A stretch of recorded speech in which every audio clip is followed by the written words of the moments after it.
Hey guys, it's Evan with HPI Auto. Here today I have a 718 or 982 GT4, and I got a problem that I've seen happen twice now within a month. And so, see a problem, make a solution. So this one has to do with the suspension part, mainly the rear on the GT4s, and I believe this is going to cross over to pretty much all Caymans 911s, because I think they all use the same part. So if you want to come over here, I can show you what we have going on. Basically a rear subframe bracket, or Porsche calls it just a rear bracket.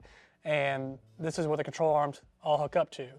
This is kind of normal back here where you see this little lip right here for your adjuster bolt, your centric bolt to go up against, adjust in and out, your toe, camber, all that stuff.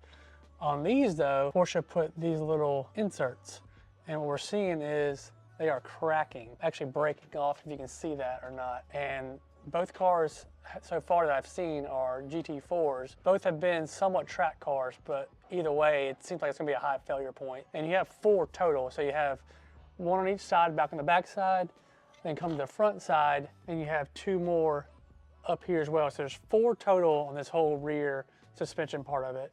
And from Porsche, you have to buy this whole entire bracket.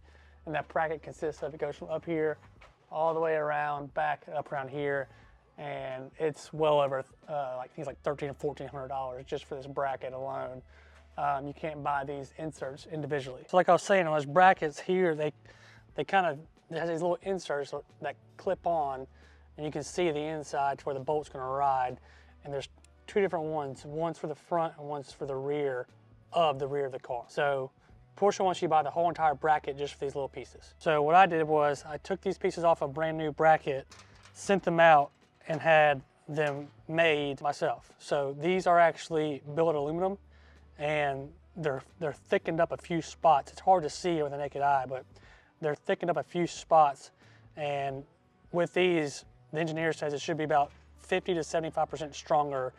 It will not break in the future. I don't know how big of an issue this is going to be, but I know I've seen it twice in a month. So my guess is, as these cars get older, get driven harder, more miles, more alignments on the cars, because basically you have that bolt just riding in here and putting pressure against this, especially during alignment. Now, something that I think will help is if when you do alignment on these cars, lift the back end up to make the adjustment. So take that tension off of this lip right here. But that's a pain in the butt. You don't want to do that every single time. So I think going with this kind of solution is going to be better, because it's going to be a one-stop shop. Go ahead and do all 4 of them. Don't have to worry about it anymore. You're going to save yourself. Now, these won't be cheap still, because they're made out of 70-75 billet aluminum, which is aircraft grade. You know, a set of this compared to buying 2 control arms and the labor on top of having to replace those whole control arms is going to be massively, massively cheaper.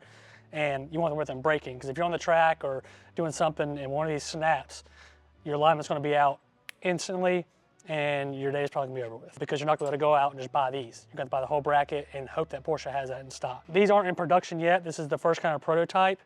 If you wanna follow along, eventually we will have these listed online for sale. I'd love to hear some feedback on what you guys think, if this is a good idea to keep on moving forward or not. Like I said, there's a problem. We're gonna find a solution to save everybody a lot of headache and a lot of money. And if anybody else has seen this problem, please comment below. I'd love to know if any other models are affected by this.